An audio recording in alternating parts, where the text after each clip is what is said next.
All praise be to Allah subhanahu wa ta'ala. We praise Him. Indeed, He deserves our praise and thanks. To Him we only worship, and to Him we only prostrate and bow. And I bear witness that there is no God worthy of worship but Allah subhanahu wa ta'ala according to His names and attributes. We send our greetings and blessing upon His Prophet and Messenger Muhammad, the one who conveyed a message and the one who was sent as a sign for the hour. He advised and warned us and left us on a clear message. His family, His companions, and those that followed in His footsteps increase from the piety of Allah subhanahu wa ta'ala and fear Him and obey Allah subhanahu wa ta'ala. You will succeed. Today is a topic of what happens in Rajab, some of the events that we need to learn. There are many events. Last Friday we spoke about Rajab, to prepare and to plant, like the Quran recitation, remembrance, night prayers, charity, fasting. These are worships and deeds that we should do more in the month of Rajab and prepare for Ramadan. Also to get ready for the season of righteous worship and doing the extra. Pray and pay attention. As the Sheikh said, these are lessons that we need to learn. Today we will learn the lessons and examples from some of the events of the biography of the Prophet ﷺ, which took place in the month of Rajab. We will make some Friday sermons to also speak about his life biography and what happens in his life. In the 5th year of the revelation of prophecy, it was the first migration to Ethiopia in Rajab. It was 12 men, 4 women. And we have spoke about the migration in previous speeches and details. Also, it was the mission of Sariyah of Abdullah ibn Jahsh, or the secret of Nakhla, which took place in the 2nd year of Hijrah. And the Prophet ﷺ sent 8 men from the migrators, al-Muhajirin, and none of the Ansar was among them. The Prophet ﷺ wrote a message and asked Abdullah ibn Jahsh to travel 2 nights before he opens it. Then he opened it and read it and followed the instructions in this letter.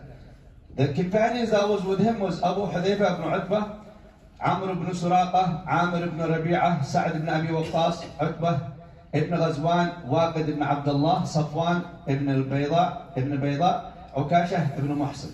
And this is a battle and a war that they going on this mission to face, and they might not come back because they were tortured and displaced from their land and they were oppressed.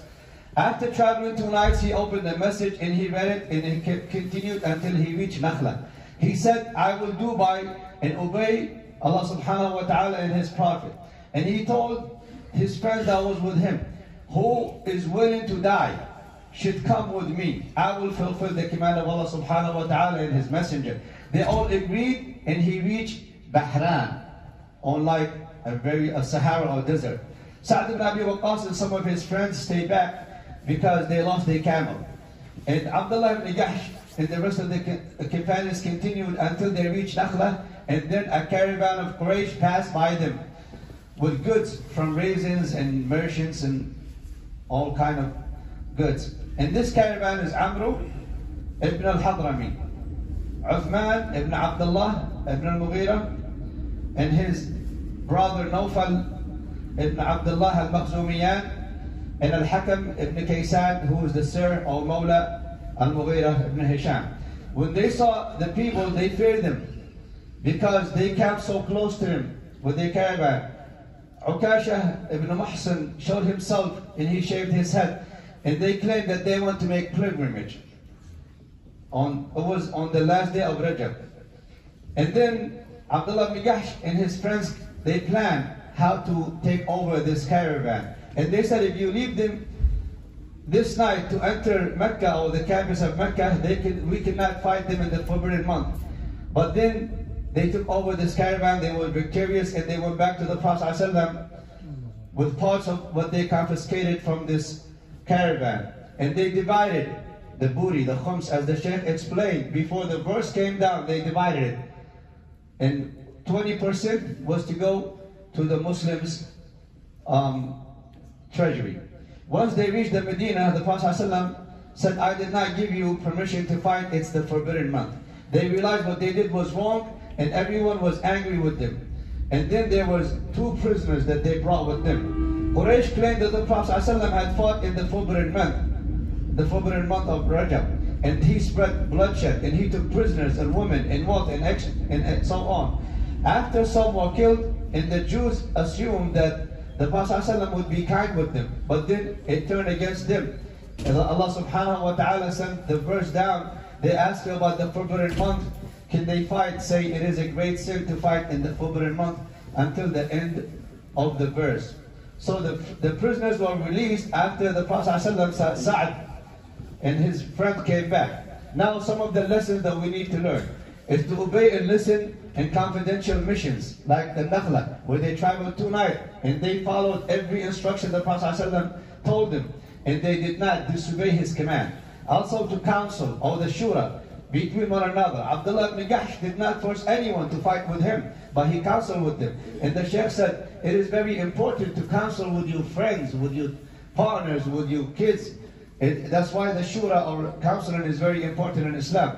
The Prophet ﷺ wisdom in conducting the companions in exchange with the prisoners, he did not give back the caravan because they took it in the war. And Uqba ibn Ghazwan and Sa'd ibn Abi Waqqas they came back.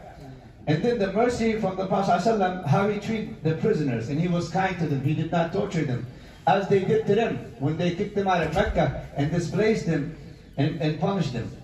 And the Sheikh gave an example of Umar al-Mukhtar when he was fighting the Italians. They caught some of the prisoners, and his army wants to kill them. He said, we should not do what they do to us. We are Muslims, and Islam is no revenge and no hatred. Islam is a religion of mercy.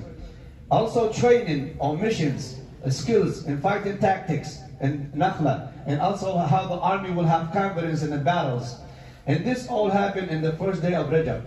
Also, in the first day of Rajab, the battle of Tabuk took place, which was the Usra.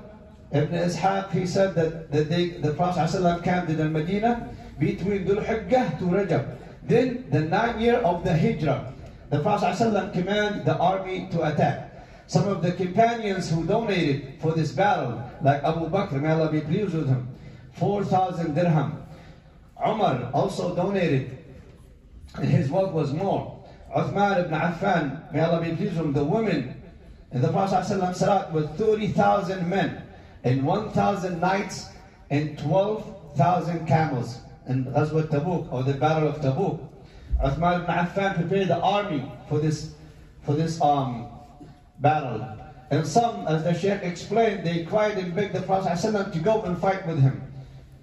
And some of the hypocrites stayed behind, and some Muslims did not stay behind, like Ka'b ibn Malik, Hilal ibn Umayyah, and Abu Khudaymah, and then Abu Khaythama, and then the 3 that was left back, the Quran mentioned, they have to give excuses. Then Al-Nagashi died in Rajab, and Mudar tribe delegations came to the Prophet ﷺ, and they claimed and they converted to Islam. The Muslims conquered Damascus, which is Syria today. Al-Yarmouk battle took place in Rajab, where the Muslims were victorious, and their leader was Khalid ibn al-Walid, may Allah be pleased with him, against the Romans. And we will talk about this great battle, the Sheikh explained. And the 27th day of Rajab, corresponding October 2, 1187, the Muslims regained Bayt al-Maqdis, and their leader was Salah ad-Din in the battle of Hattin. He entered Bayt al-Maqdis and took it back, and he prayed Jum'ah in it. After the control of the Crusaders had it for 88 years. And they did in it what they had done from torture and messing with the sacred land of the Muslims. Salah ad-Din did not do any harm to the Crusaders as they did to the Muslim army. These are some of the events that took place in Rajab. We should take lessons. And today we see Bayt al-Maqdis is occupied. 1.8 billion Muslims could not do nothing. Just looking and crying. No power. With all the resources and all the weapons we have, Bayt al-Maqdis is still occupied. These are lessons that we need to learn and teach our kids. And these are events that took, as the Sheikh said, pay attention and open your heart to these lessons and learn it. And we should not forget our brothers and sisters who are from in Beit al-Maqdis today, and what's happening in the news that we all see, and we turn our vision away from Beit al-Maqdis. And finally, I want to remind my brothers who are my fellow drivers in rideshare companies not to forget the strike we're going to do on the 26th February. Jazakumullah khair.